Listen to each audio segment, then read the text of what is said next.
नमस्कार दोस्तों, स्वागत है आपका। दोस्तों आइए देखते हैं यूपी पीसीएस मेंस और आईएएस मेंस के लिए जीएस पेपर 1 का बहुत ही महत्वपूर्ण आधुनिक भारत का प्रश्न की ब्रिटिश शासनकाल में भारत में किसान विद्रोह के क्या प्रमुख कारण थे। तो देखिए, ब्रिटिश शासनकाल में भारत में किसानों के विद्रोह के प्रमुख कारण निम्नलिखित थे। पहला देखिए कि ब्रिटिश आर्थिक नीति।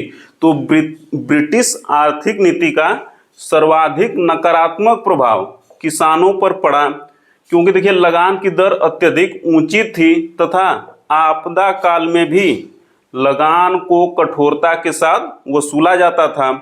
और आपदा में अगर फसल बर्बाद हो गई तो किसान लगान देने के लिए साहूकार से ऊंची दर पर ऋण लेता था, एवं जब ऋण चुकता नहीं कर पाता था तो किसान का खेत खलिहान घर सब साहूकार का हो जाता था।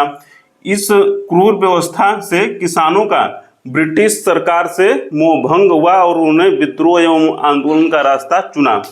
किसान विद्रोह का दूसरा प्रमुख कारण यह था कि रूस की साम्यवादी क्रांति।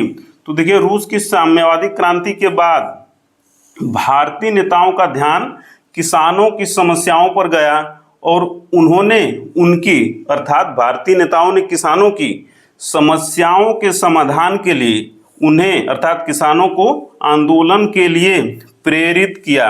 यह था दूसरा प्रमुख कारण। तीसरा प्रमुख कारण यह था कि प्रथम विश्व युद्ध के बाद आर्थिक मंदी आई। तो प्रथम विश्व युद्ध के बाद आर्थिक मंदी का नकारात्मक प्रभाव किसानों पर भी पड़ा, क्योंकि कृषि उत्पादों की कीमत अत्यधिक कम हो गई थी और इसी समय सरकार ने राजस्व बढ़ाने के लिए लगान की दर को बढ़ा दिया। तो इस कारण से किसान बहुत ही परेशान हुए और उन्होंने आंदोलन का रास्ता चुना, विद्रोह का रास्ता चुना।